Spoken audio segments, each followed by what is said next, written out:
Hi, my name is Nihat and I'm a developer at Urban Games.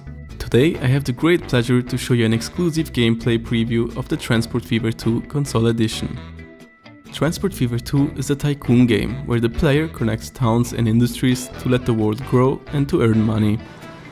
Trains, ships, planes and different types of road vehicles are available to build up a transport company. The game starts in the 1850s and the player experiences the change of time until today. The game features 3 different vehicle sets from Europe, America and Asia, as well as 3 climate zones: temperate, dry and tropical. For this video I have prepared a map with pre-built infrastructure and lines to give you a better overview of the game. Welcome to our fictional tropical island featuring Asian vehicles in the 1970s. The main goal of Transport Fever is to build up a profitable transport company. You earn money by transporting people and cargo. Towns play a central role in the game. The more they grow, the more money you can make. People either commute between home and work or like to go shopping by walking, using their cars or with public transportation. Via the radial selector, the layer menu can be accessed to visualize the land uses. People live in the green buildings, go to work in the yellow industrial buildings, and go for shopping to the blue commercial buildings. Cargo, on the other hand, is transported along the production chains to be finally delivered to buildings within towns. There is another layer to identify the exact delivery locations. Now, let's inspect a town to understand the requirements and mechanics. For that, I open the town window of Nagoya, which explains in detail how town growth works. Here in the window we can see all its requirements, the current level of fulfillment and the impact on town growth. The first requirement is the reachability of workplaces and shopping facilities via public transport. As seen here, the inhabitants of Nagoya can already reach 2 destinations, thanks to the ship line going to the second island and the train line connecting one of the neighboring towns. However, not all people in town can reach the train station, as stations have a limited catchment area, shown here with the white highlighted buildings. People outside of this area are not able to walk to the station and can't use the connections offered there. Therefore, to further increase the town's reachability number, we need to extend the reach of the station. We should introduce a bus line.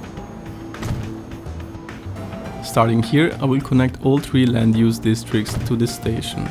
This will allow all town inhabitants and also people from neighboring cities who are arriving at that station to reach work and shopping places in Nagoya by bus. Having built the stations, it's just a few button presses to add a new line connecting them. Now we need a depot, where we can buy buses and assign them to the line. The buses will spread out automatically, and over time, more and more passengers will start to use the line. As we can see in the top row of the city window, the number of destinations has already increased significantly, as the inhabitants of Nagoya have now more places to go shopping and to work. This will help grow the city. We can still increase this value by expanding the public transport even further. As Kobe already has a bus service near the train station, another good option is to improve the capacity of the train line from Nagoya to Kobe. This can be done by editing the existing trains.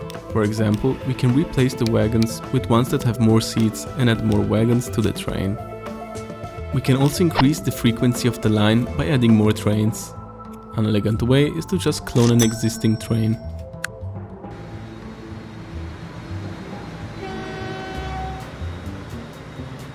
Besides the public transport, private transport destinations also have an impact on town growth.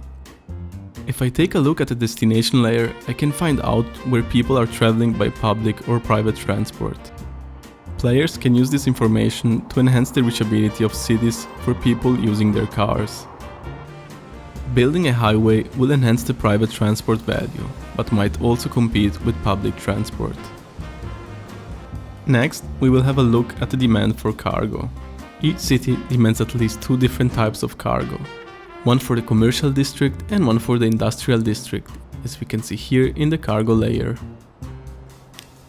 Nagoya's commercial district demands food, which is one of the more simple cargo chains that can be built in the game. Luckily, there is a food factory not far away from the city. It is currently not producing anything, because it lacks the required resources. So the first step is to connect a nearby farm and deliver grain to the factory. Let's place a truck station next to the farm and connect it to a cargo station next to the food factory.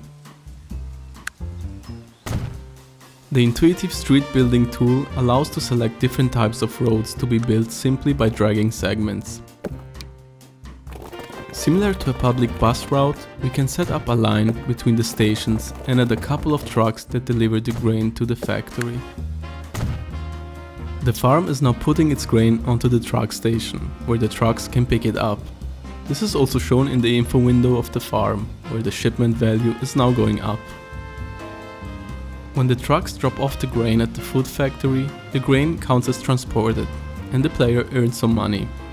At the same time, the factory starts producing food. Now, the food factory has nowhere to ship its goods, so let's deliver it to Nagoya. We can simply build another station next to the existing truck terminal, as it makes a connection between the station and the factory. Like streets, train tracks can be built by dragging segments from a start to an end point. The train station in Nagoya is located in the commercial district, so we can directly drop off the cargo at the station, and it will be delivered to all the buildings within its catchment area. Let's wait for the train to deliver its first load of cargo. As we can see in the town window, as soon as the food is unloaded at the train station, it starts to cover the demand of the town.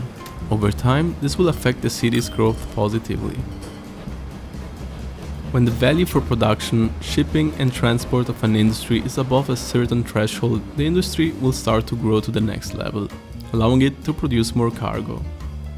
On the other hand, industries which are not served by the player may close and disappear over time. For longer distances or across large lakes or the ocean, planes or ships might be a good solution to connect industries and towns. While our inhabitants are happy to have public and private transport services as well as supply with cargo, there are also things that hinder city growth. Let's briefly touch on them as well. With growing cities and more people using our services, stations may begin to overcrowd. Here in Kobe, we can see that several stops of our bus line are already overcrowded, and people will start to avoid this line as a consequence. A good measure is to add more or newer buses with more capacity to the line. If a train or bus terminal is running out of space, we can also extend the length of platforms or add side buildings to increase their capacity. In fast-growing cities, there is a tendency to develop heavy traffic on roads. To counter this, we can upgrade streets to a wider version. Crowded junctions may also be upgraded with traffic lights, or a roundabout can be added to ease the flow of traffic. I hope you enjoyed this brief look into the gameplay of Transport Fever 2 Console Edition. Of course, there is much more we did not have time to cover in this video. There is a campaign mode where you can play through 18 missions inspired by real-world transportation events from 1950 until today. The game also offers a map editor as well as a random map generator where you can create infinitely many maps yourself. A sandbox mode is available too, where you can customize almost every aspect of the game. This will offer virtually limitless possibilities to create your own challenges and provide you with many hours of fun. We are looking very much forward to finally releasing the game on consoles. All the best and friendly greetings from the whole team at Urban Games. Bye bye!